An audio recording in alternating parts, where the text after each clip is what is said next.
এই যে ট্রেন আসছে, একদমই দেখতে পাচ্ছেন যে সর্দ স্টেশন থেকে রাজশাহীর দিকে যাচ্ছে এই ইন্টারসিটি ট্রেনটা।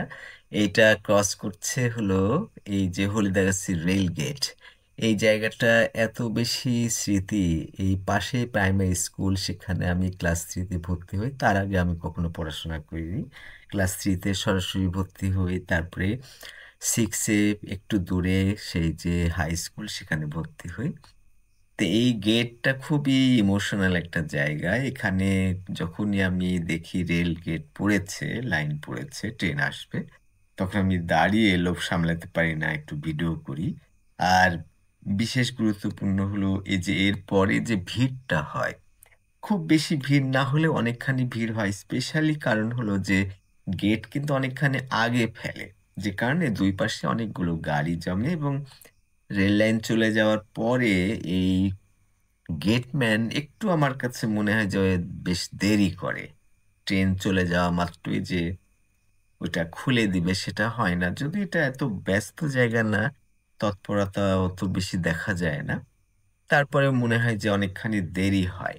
আর স্কুল থেকে ফেরার সময় শব্দ হতো। শব্দ মানে হলো দূরে একটা তার দিয়ে বেল সিস্টেম করা আছে। ওই যখন এত দূরে যখন ট্রেনটা আসবে, তখন ওই ঘন্টা বাজা শুরু হবে। একটা তার কিভাবে দেওয়া ছিল, ছোটবেলায় অত বুঝতাম না।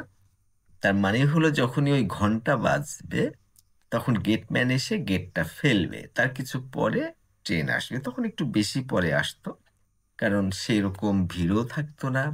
ওই সময়ে মেকানিজমও উন্নত ছিল না, যে কারণে গেটম্যান অনেক আগে ফেলে রাখতো। তো এখন অনেকটা পাওয়ারফুল হয়েছে, মোবাইল তো আছেই, আর টেলিফোনের মাধ্যমে বিশেষভাবে পদ্ধতিতে এই গেটম্যানরা সময় মতো গেটটা ফেলে।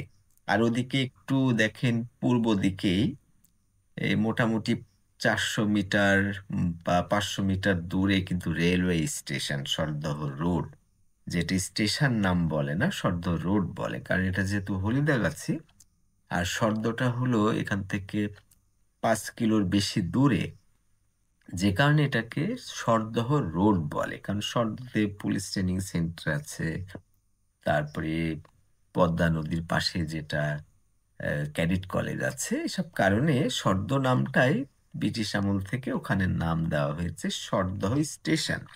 তো যেহেতু হলিদাগাছি স্টেশন না হয়ে সরদহ স্টেশন হয়েছে, সেজন্য স্টেশনটাকে সরদহ রোড বলা হচ্ছে। তার মানে ওখানে নামলে সরদহ রোড পাওয়া যাবে, যেখানে আমি দাঁড়িয়ে আছি,